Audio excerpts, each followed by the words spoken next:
to the Right Honourable Charles Lord Halifax by Ambrose Phillips. Patron of verse, O Halifax, attend the muse's favourite and the poet's friend. Approaching joys my ravished thoughts inspire. I feel the transport and my soul's on fire. Again Britannia rears her awful head, her fears transplanted to her foes are fled.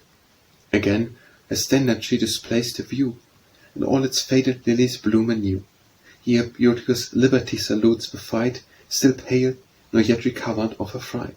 Whilst here religion, smiling to the skies, her thanks expresses with uplifted eyes. But who advances next with cheerful grace, joy in her eye, and plenty in her face?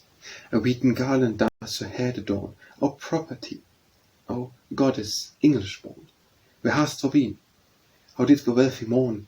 Bankrupt nation sighed for thy return, doubtful for whom her spreading funds were filled, her fleets were freighted, and her fields were tilled.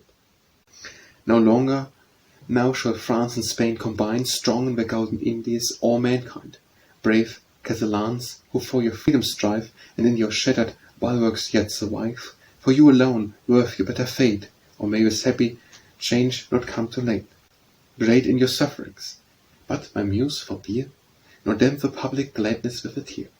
The hero has received their just complaint, graced with the name of our famed patron saint. Like him, with pleasure he forgoes his rest, and longs, like him, to succour the distressed.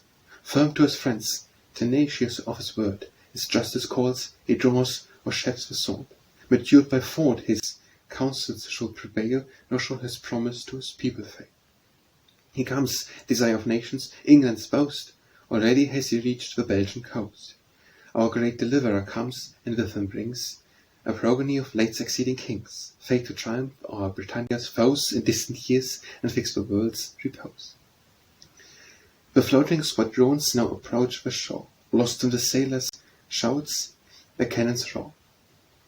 And now behold the sovereign of the main, high on the deck, amidst his shining train, surveys the subject flood. An eastern gale plays through the shrouds and swells in every sail.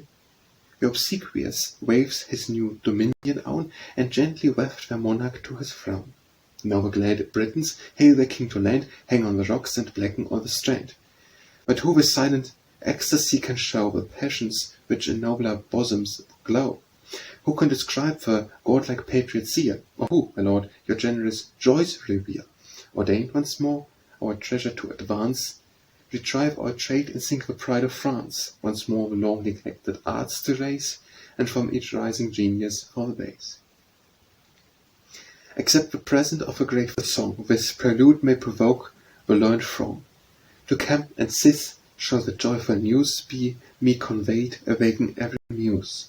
Even now the vocal tribe and verse conspires, and I already hear their sounding lyres.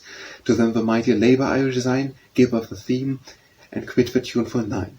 So when the spring first smiles among the trees, and blossoms open to the vernal breeze, the watchful nightingale with early strains summons the warblers of the woods and plains. But drop her music when the choir appear, and listens to the concert of the year.